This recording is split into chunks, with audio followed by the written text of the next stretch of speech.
कूजन्तं राम रामेति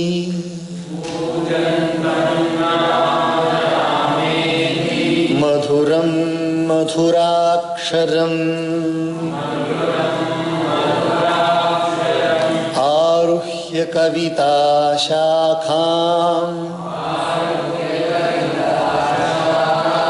वन्दे वाल्मीकिकोकिलम्।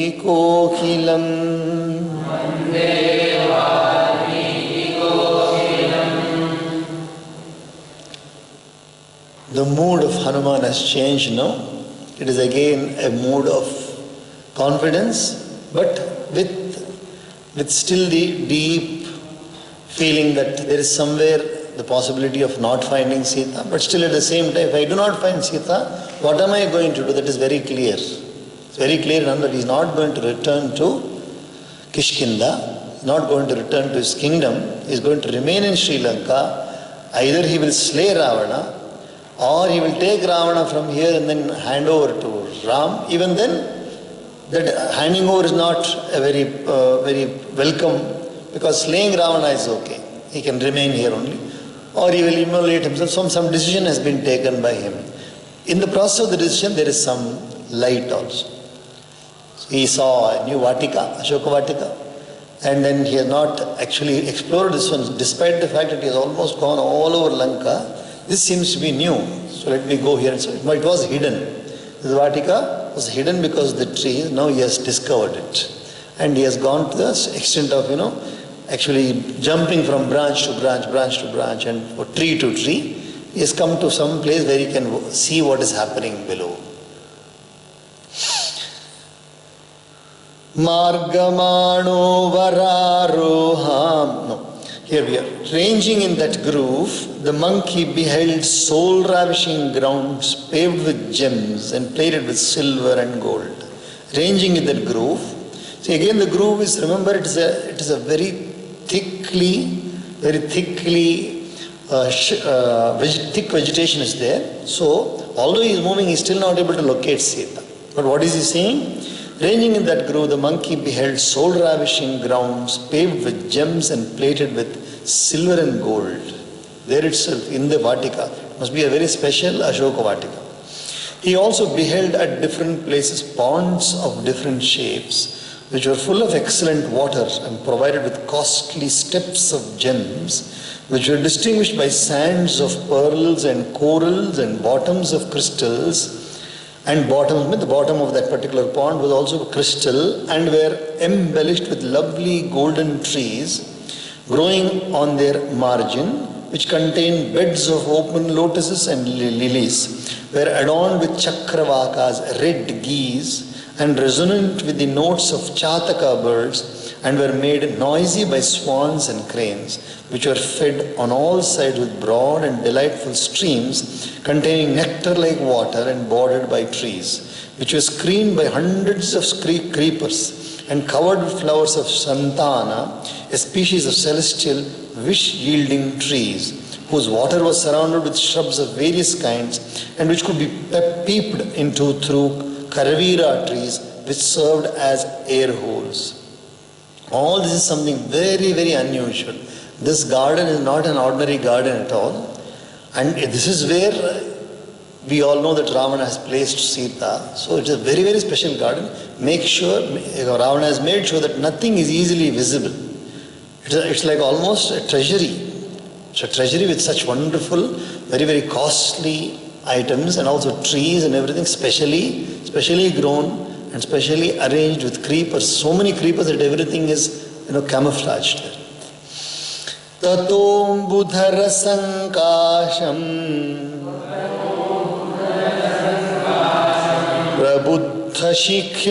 prabudha shikharam girim vichitra kutam kutaischa sarvata parivaritam शिलागृहैरवततं नानावृक्षसमावृतं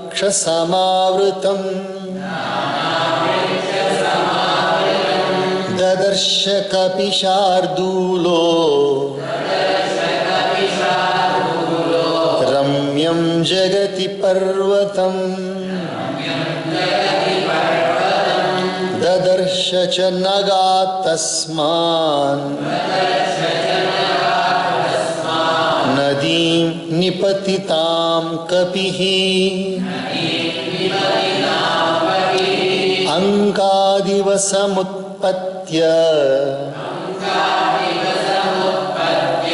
Priyasya patitam priyam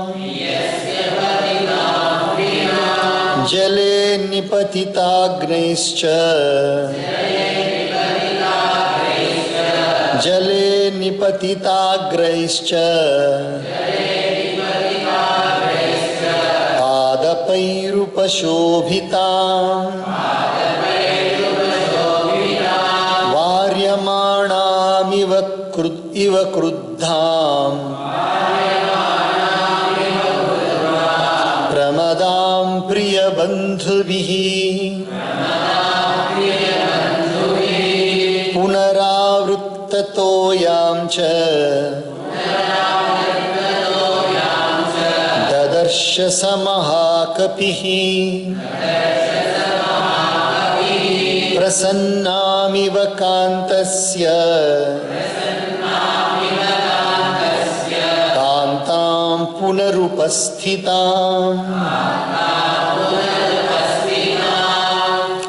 Then Hanuman, a tiger among monkeys, sighted a mountain closely resembling a cloud, laden with moisture, with elevated and charming peaks, and surrounded on all sides with other mountain tops, which was dotted with caves and covered with trees of every species, and was reckoned as a lovely mountain on earth. So within that garden only he is seeing a mountain also. So huge place it is. The monkey further beheld a stream fallen from that mountain like a beloved wife, fallen in rage with a bound from the lap of her loved one. That is, the water falling there is looking as though there is a separation of a beloved wife from the husband. And then, in rage with a bound from the lap of her loved one, and adorned with trees whose boughs had bent down to the level of water, and thus looking like an enraged young woman leaving her loved one, being detained by her near and dear ones. That is, one way she is being separated from somebody, the other one is protected by somebody. So the trees are bending down and touching the water. All is there. Again the great monkey saw the stream of the river turned back due to its being impeded in its course by the aforesaid bows, showing as if the beloved wife had returned duly reconciled to her loved one. You know, we have a Uttaravahini Ganga.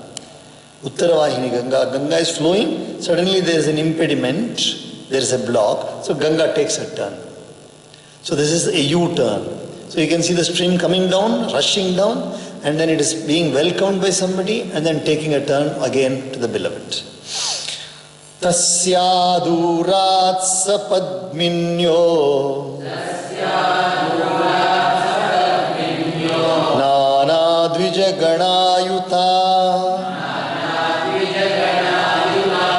Dadarsha kapishardulo Hanuman marutatmajaha Kritrimam dirghikam chapi Purnam shitena varina Manipravarasopanam Muktasikata shobhinam Vividhair mrigasanghaischa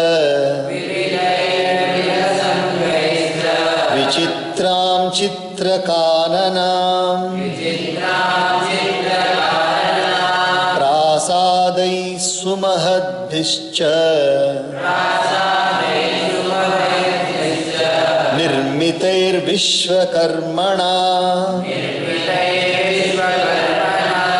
Kananai kritrimaischapi सर्वतः समलङ्कृताम् ये केचित् पादपास्तत्र पुष्पोपगफलोपगा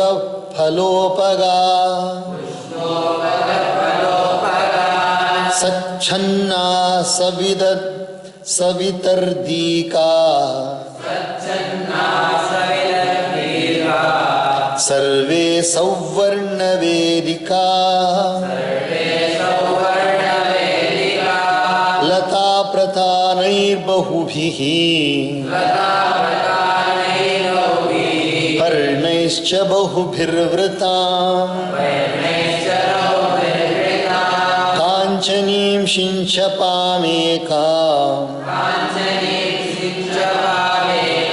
ददर्श स महाकपिः वृतां हेममयीभिस्तु वेदिकाभिः समन्ततः सोपश्यत् भूमिभागांश्च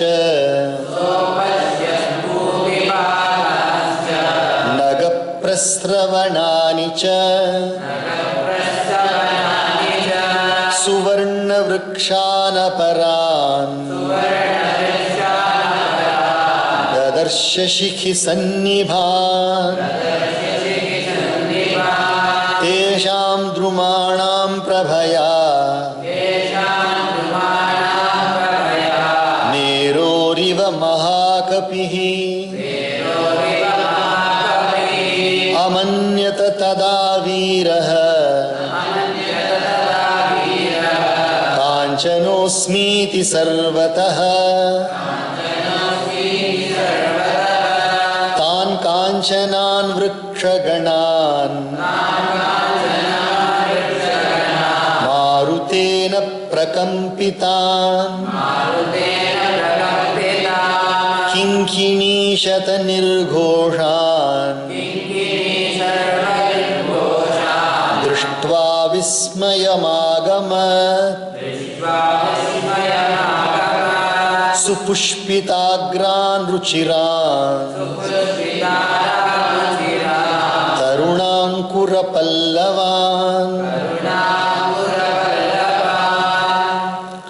Not far from that mountain, the aforesaid Hanuman, an offspring of the wind god and a tiger among monkeys, sighted lotus ponds crowded with birds of every species. Nay, he also beheld an artificial oblong pond. See, the other ponds were all natural with streams flowing into them. The earlier ponds, what he saw.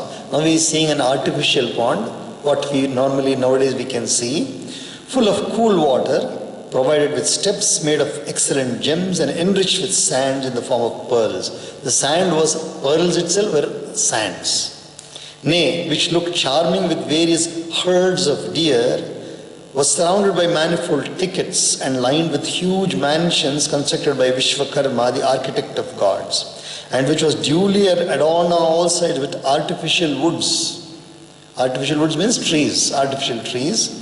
Whatever trees there were laden with flowers and fruit were crowned with boughs which spread like an umbrella, and were all provided at their foot with platforms having smaller golden platforms above.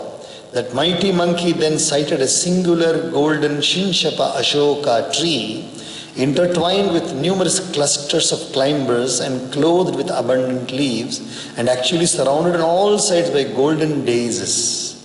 He also beheld stretches of open land and mountain springs, as well as their golden trees, other golden trees resplendent as fire. Enveloped by the effulgence of those trees, which resembled the brilliance of Mount Meru, the golden mountain, the hero thought himself to be golden all around. Hanuman was wonderstruck to behold the aforesaid clusters of splendid golden trees, and with their crests in full blossom, and bristling with young shoots and leaves, trees which when violently shaken by the wind emitted a sound like the tinkling of hundreds of ornaments for the waist with tiny bells fastened to them. It was all golden trees, means gold-like trees and golden trees also. That means artificially made golden trees also. So just like decoration, just like what we have during festivals, everything Hanuman has seen. We will pause here today.